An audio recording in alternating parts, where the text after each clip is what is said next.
Hi everyone, I'm Vicki Meadows. I'm a professor of astronomy at the University of Washington and the director of the Astrobiology program there. And in this presentation, I'm going to provide an overview of the claimed discovery of phosphine, a potential biosignature in the Venus atmosphere, and also look at the subsequent community response to attempt to validate and increase our confidence in this discovery. This discovery was announced in September 2020, and so it's fairly recent, but it's provided a great example of how we as a community respond to a biosignature detection claim. It's also an interesting test case for exoplanet biosignature detection, which will also necessarily be done via spectroscopy. And whether or not you are convinced that there is phosphine in the atmosphere of Venus and that it's a sign of life, the process of trying to verify the phosphine detection and interpretation is an important one that can help us think more deeply about how we might develop standards of evidence for biosignature detection.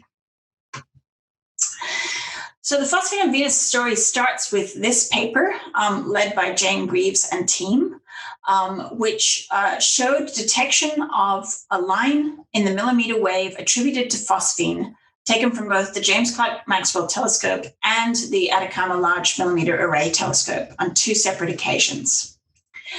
In the paper, not only the discovery of line is shown, but also an exhaustive study of different ways that phosphine might potentially be abiotically produced in the Venus's atmosphere, cloud, surface, subsurface, or from lightning, volcanic, or meteorite delivery is undertaken.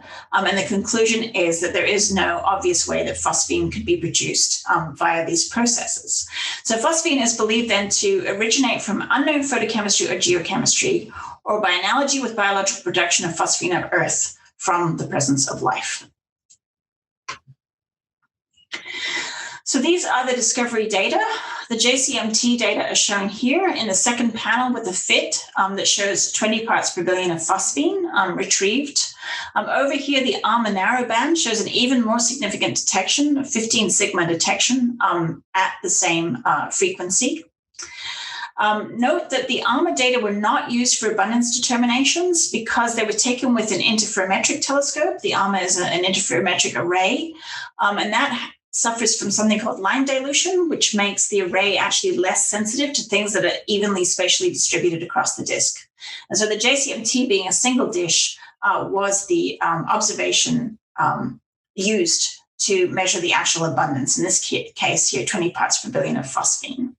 And radiative and photochemical calculations suggested that this absorption actually came from within the clouds of Venus.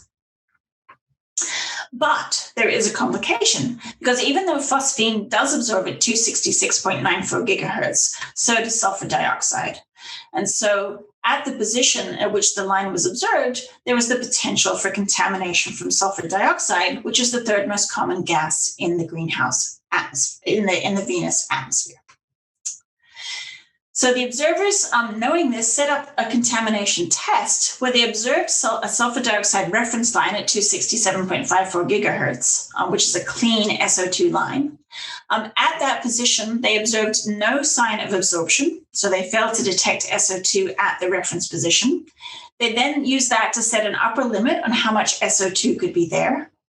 They then modeled the amount of SO2 in that upper limit, in this case 10 parts per billion of SO2, at the discovery wavelength, and showed that the SO2 component would be extremely small and that the remainder of the absorption at the discovery wavelength would be due, in fact, to phosphine. So obviously this was an extremely exciting discovery, which caused a lot of interest, especially in the community, about the potential for life on Venus and whether or not alien life was there. So given the importance of this discovery and the obvious public interest in this question, the scientific community responded to this discovery by seeking answer to the following 5 questions. First of all, can the detection of a feature at 266.94 gigahertz be verified by others, not just by the discovery team? Are there other features indicative of phosphine elsewhere in the Venus spectrum? Because the gold standard for the detection of a molecule is not just being able to observe with multiple instruments and at different epochs, which was done, but also being able to show that multiple lines or bands of the same molecule are present in the spectrum. Or was there evidence of phosphine in other measurements of the Venus atmosphere? Is the feature due to phosphine or some other explanation more likely? Are there ways that phosphine could be made abiotically in the Venus atmosphere? And is it likely that life exists in this environment and in fact produces phosphine? So can the detection of a feature at 266.94 gigahertz be verified by others? So the great thing about this discovery was that the ARMA data were released right on publication of the paper, which allowed several other teams to very rapidly check the data. So the first team that published on this was led by Ignas Snellen, and their conclusion was that the 266.94 gigahertz ARMA line was in fact not detected. And their argument was that in fact a 12th order polynomial that was used to fit the rather ripply continuum of the data had in fact given invalid prominence to essentially a noise feature, making it appear as if it was an absorption line. So using the 12th order polynomial, they were able to reproduce the results that Greaves et al. Got, but when they used a more modest 3rd order polynomial to fit the data, the detection at the phosphine frequency not only dropped to only 2 sigma, but also other lines. It was not, and that was not considered statistically significant. In another paper following on from that, but Villanueva et al., they claimed also that they could not reproduce the detection of the 266.94 gigahertz ARMA line. And again, this is because the polynomial fit may have artificially produced essentially an absorption band at that particular position. So while this was going on, the ARMA team at the telescope discovered that the data had in fact not been calibrated as well as it could have been. And so they released the data with a new calibration. So Greaves et al. On reanalyzing the updated calibration for the data showed that in fact, indeed, the phosphine was not detected at the significance that was seen in the original discovery data with the incorrect calibration. But they claimed that phosphine was still in fact seen at the frequency that was expected, but that now instead of 20 parts per billion, it was much more likely to be at least 1 part per billion of phosphine. They argued that this is reconcilable with the 20 parts per billion of phosphine seen in the JCMT, which was not subject to a recalibration recall, and said that that was potentially due to temporal variability in phosphine in the Venus atmosphere. A team led by Alex Aikens then also looked again at this recalibrated data, so not the original stuff, but the recalibrated data, but they were again unable to reproduce an absorption line at the correct frequency, even in the recalibrated data. They went on, however, to explain that maybe that was because of line dilution that had occurred because of the observing configuration of the ARMA array. So even with all of the baselines in the ARMA array, you can get something like a 90% dilution of an extended absorption, which is what you would have if the gas was evenly distributed across the Venus disk, which is quite large. But removal of the smaller than 33 meter baseline array configuration produced a very high dilution, so 95 to 97% dilution, meaning that it was suppressing the signal coming from the gas in the Venus atmosphere by a factor of 20 to 33 for disk or hemispherical averages. So the fact that nothing was detected in the ARMA data could have actually been a function of the observing array. So in summary, the prompt release of the discovery and subsequent recalibrated data sets allowed the community to attempt to replicate this detection. However, the consensus was that no significant feature had been seen in the ARMA data, possibly due to suppression by the interferometric technique used on an extended object like Venus. And as an addendum, an additional paper by Thompson also questioned the detection significance of the JCMT data. So the second question that the community attempted to answer is there secondary confirmation of phosphine being present? Because if we can detect another phosphine line somewhere else in the spectrum, that would greatly enhance our confidence that phosphine had in fact been detected. However, by re-examining gram-based spectra that had already been taken in 2015, a team led by Therese Ankerna was not able to detect phosphine in this data, and came up with an upper limit for phosphine of about 5 parts per billion, which was 4 times less than that claimed but in the Greaves et al. JCMT data, the 20 part per billion. So no phosphine detected there, and it should be a factor of 4 at least less than what was seen. Trompet et al. Reanalyzed measurements taken by the Venus Express mission, which was in orbit around Venus for its main mission, and looking at spectra near 4.1 microns, they also searched for phosphine signatures there and did not find it, producing an upper limit on phosphine of 0.2 to 0.4 parts per billion in the Venus atmosphere.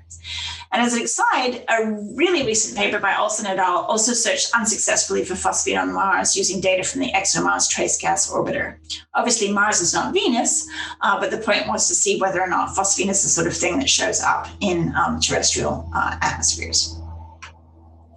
So another way of going after a potential validation of the phosphine detection was to reanalyze data taken from the Pioneer Venus Large Probe Neutral Mass Spectrometer on descent through the Venus clouds. And so in this particular case, in a paper led by Mogul et al.,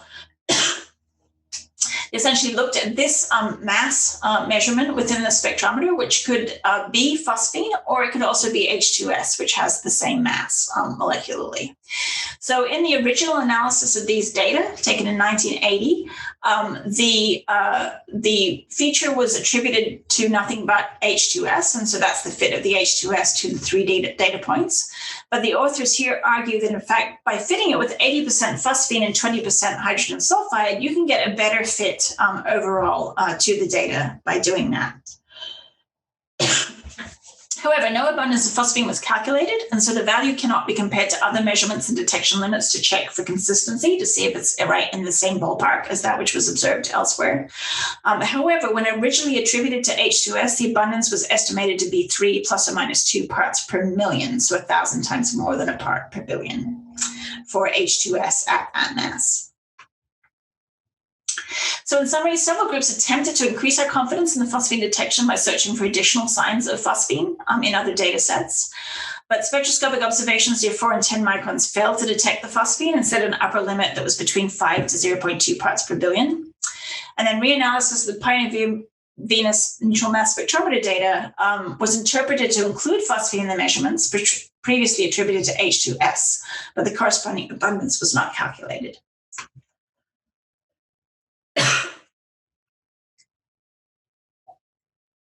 So the next question we can ask is the feature due to phosphine or is some other molecule more likely? So if the phosphine actually is there, and after the previous analyses, it's not entirely clear that it is, but if it is there, is it due to phosphine or could it be due to something else? So Villanueva et al. Suggested that in fact time variable SO2 could explain the data, and they fit an evenly mixed 100 parts per billion of SO2 in the mesosphere, and 10 parts per billion in the JCMT data, in the ARMA data, and 100 in the JCMT data, and said that could in fact fit the data. So they invoked temporal variability in SO2 for the difference seen in the 2 data sets. And they used line width arguments to rule out the line core being formed within the clouds. So the line core is the center of the absorption of the line. Out here, we have the wings closer to the continuum. But the line core was what was most prominently seen. And the point was that line core was sufficiently narrow and sufficiently prominent in the core that it was coming potentially from the upper atmosphere.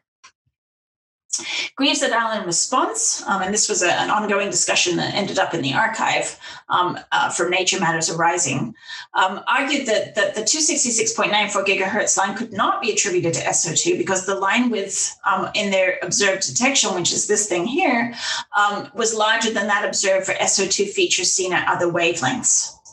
And that the required abundance, and they felt they needed to fit it with 150 parts per billion of SO2, would be an extreme outlier compared with other values of SO2 that had been seen in the Venus atmosphere. So in another paper led by Andrew Linkowski et al., they used a radiative transfer model to actually look at where the absorption was coming from in the Venus atmosphere. And they showed using radius Jacobians that at least in the case of phosphine, in that line position, the phosphine was coming from above 75 kilometers in the Venus atmosphere. So not within the clouds where it would be protected from destruction, but up very high in the atmosphere where it was vulnerable to being destroyed. And in fact, to maintain 20 parts per billion at these altitudes, the flux of phosphine would have to exceed 100 times the Earth's photosynthetic oxygen flux. So an enormous flux is required to maintain phosphine at these sorts of altitudes. Lankowski et al. Also modeled the JCMT data, but they did it using a realistic profile for sulfur dioxide down through the Venus atmosphere, which matched previous spacecraft data. So this was a realistic SO2 profile matched to spacecraft data. And they were able to very well fit the JCMT data, both the width and the depth of the feature using SO2 alone. However, this fit would have predicted that that SO2 reference line that was used for contamination removal would in fact have been 10 times larger than the limit set by that ARMA non-detection.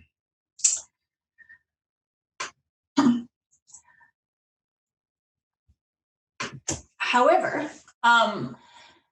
because of the possibility of line dilution and that the shorter baselines being removed, it's quite possible that any SO2 that was seen at that reference wavelength was in fact heavily suppressed. And so the fact that it was not seen was perhaps not a surprise, but it did mean that the contamination test was compromised because if you couldn't see the SO2, then you couldn't tell how much of it was there to be able to subtract it off the JCMT line.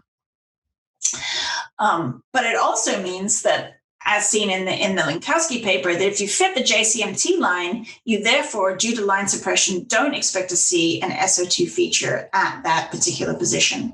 And so the SO2 hypothesis could explain both the JCMT feature and the lack of a feature in the ARMA data.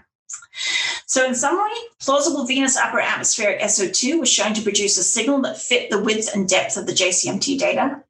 Line dilution from the ARMA array configuration predicted that little or no signal could be seen in the ARMA data, as was the case after the recalibration, in fact, of that data. And for phosphine to fit the JCMT data, it would have to be present above the clouds, where the high flux needed to maintain it against destruction would be unlikely. So the next question the community looked at was, can phosphine be formed abiotically in the Venus environment? So in both the discovery paper and in an extensive companion paper led by William Baines, the authors argue that phosphine cannot be produced via any known surface interior atmosphere lightning or meteoritic process. And so that made perhaps the life hypothesis potentially more likely, or some other process that we're not thinking about. Jerome and Lunine argued instead that trace amounts of phosphides could be formed in the mantle and volcanically ejected and react with water or sulfuric acid to form phosphine. Mikhail Zolotov counter-argued that the measured amount of phosphine was in fact inconsistent with the known phosphorus budget for Venus, as phosphorus was unlikely to come from the interior, as is the case on Earth. We get little or no phosphine coming from our interior, and the amount of phosphine needed to explain the data was in fact well in excess of that expected from meteoritic sources. Another question then is it likely that life exists in the environment and produces phosphine? And so the survival and biological generation of phosphine has been looked at by a number of authors over the years. The most recent was the review by Seeger et al. In 2020, which delineated the multiple compound difficulties that life will face in the Venus atmosphere. And a very recent paper by Holsworth et al., which argued that the Venus clouds likely have water activities 2 orders of magnitude below the level survivable by Earth extremophiles. And so essentially what that means is that water is not available for biological reactions within the Venus clouds. Then the other argument against life producing the phosphine is that because the observed line profile for the JCMT showed the phosphine was high above the cloud tops, then the flux needed to maintain it up there is biologically improbable because it would have to exceed it by many times the oxygenic flux, the flux of oxygen from oxygenic photosynthesis on our own planet. So it's perhaps unlikely that a biosphere in Venus conditions could be that productive overall. Moreover, if the absorption really is coming from high up, then for phosphine, you would expect the vertical distribution of the gas in the atmosphere to drop off extremely rapidly above the clouds because of the rate at which it's destroyed up there. But as a counter, perhaps SO2 is more likely because we know that SO2 does exist. Each dot here is a measurement taken by a spacecraft. So SO2 is known to exist in the atmosphere above the Venus clouds, and in fact to increase with altitude. So it does not have a problem with being up at these types of altitudes. So let's then consider looking at what we've learned about Venus and about trying to verify the Venus observations and think of a possible framework for standards of evidence for biosignatures. So the first question we have to ask ourselves is, have you detected something? Or are you, in fact, observing some kind of instrumental artifact or something that has come out in the processing? Have you correctly identified what you think you've detected? Can you verify that this is, in fact, indeed the molecule that you think you have, or is there some sort of contamination that you haven't ruled out? Are there abiotic sources for what you think you've detected? Would it make sense for life to produce this compound or expression in this environment? And finally, are there independent lines of evidence supporting a biological explanation? So in all of these steps, we need some assessment of our standards of confidence of each step, which we can hopefully feed into some sort of statistical assessment of the probability of life or non-life producing the observed phenomena. So if we think in the framework of this sort of standards of evidence and confidence scale, then if we look at the initial discovery of the claimed evidence of phosphine in the Venus clouds, then it looks quite robust. There were 3 detections of a high signal-to-noise feature at 266.94 gigahertz, and the observations were taken with multiple telescopes, instruments, and epochs. There was apparently little or no contamination for SO2, and a contamination test had been set up and was able to rule out SO2 contamination. So at that point, this discovery was at a preliminary confidence level, I think, of about 2 on our biosignature assessment framework. It appeared that there was a robust detection and that it was indeed due to phosphine because the SO2 had been ruled out. However, recalibration of the ARMA discovery data and then subsequent work by the community to attempt to validate the detection served to sort of reduce that overall significance of the detection. So recalibration showed that the original 15 sigma ARMA line was an artifact. Several independent groups could not reproduce the detected line in the discovery or the recalibrated data. And attempts to find corroborating evidence for phosphine at other spectral wavelengths failed to detect the phosphine. Community members also called into question that SO2 contamination test and explained that SO2 may not have been seen in the ARMA data due to line suppression, not a lack of SO2. And since line suppression would not have affected the single dish JCMT data, then you can't assume that there's no SO2 there and that therefore all of the line is seen by phosphine. And in fact, radiative transfer models showed that, in fact, typical Venus SO2 could fit the GCMT data without the need for phosphine. And if the line core is indeed coming from above the clouds, as several researchers pointed out, then it's statistically more likely that that's going to be SO2, which we know persists and increases with altitude, rather than phosphine, which has an incredibly short lifetime above the clouds. So while additional work can be done in understanding possible abiotic sources for phosphine in the Venus atmosphere and the likelihood that life can persist and produce phosphine there, I think the highest priority for future work on this particular issue is in potentially shoring up confidence levels 1 and 2, the detection and identification. So we essentially have 2 hypotheses now for what that absorption is in the JCMT data in particular. So we need to distinguish between interpreting that line as phosphine or interpreting it as SO2 only. And so to do that, there are a bunch of different observations that could be proposed, and these were proposed largely by Alex Aikens. First of all, single dish measurements would be much better than using an array because they do not suffer from the line dilution. Or another way of getting that is using the Atacama compact array with the much shorter baselines that are much more sensitive to broadly distributed gases. And then for the contamination test, which was done really at 2 different epochs with 2 different instruments, it would be better to do that at the same time with the same instrument. And so simultaneous observations of the SO2 reference line along with the blended 266.94 gigahertz line would be a much more definitive contamination test. And these observations should occur when Venus has a smaller apparent angular diameter and is less resolved by the ARMA antennas, which would also help. So what are the bigger picture takeaways from all of this? Well, I think this was really an interesting test run for future exoplanet biosignature assessment. And what it showed us is that understanding the environment that you're trying to, determine the context of this biosignature in is absolutely key to searching for life. And it's important to characterize that environment, and if at all possible, have colleagues who can understand what that environment's like and understand those data. Obviously, for an exoplanet observation, it's going to be extremely challenging to be able to, have someone who's an expert on that particular planet, because we'll really be learning things in real time. But nonetheless, it's definitely worthwhile taking the time to look at the environment and try to understand what else could be there that could be producing your signal. So increasing confidence in biosignature discovery requires at least 4 critical checks on detection, identification, the assessment of likely abiotic formation, and the assessment of the plausibility that life can generate that product in its environment. And as we're ruling out abiotic hypotheses, I think it's also good to remember, I think this is a great quote from Charlie Kukel in a very recent paper on the biosignatures, the Venus phosphine discovery, is that the biology hypothesis must be given the same rigorous examination as other possible hypotheses. It should not simply be proposed as a hypothesis of exclusion. And another question we can ask ourselves is, is a more collaborative community-wide process, you saw the community come together on all of this, likely to produce a better outcome for life detection? And if so, what are the best ways to incentivize that process? And so that's something that we need to think about. So that is the sort of the story of Phosphine and Venus, and again, how it sort of leads us to this idea of sort of levels of confidence and how we might help shore up or find alternative explanations for a potential biosignature detection, and also how it behooves us to think about how we might want to do life detection, both confirmation and reporting overall. So I hope you'll join us all for the workshop that's coming up in a couple of weeks, where we'll get a chance to discuss both of those issues. And I'm really looking forward to that and hope to see you there.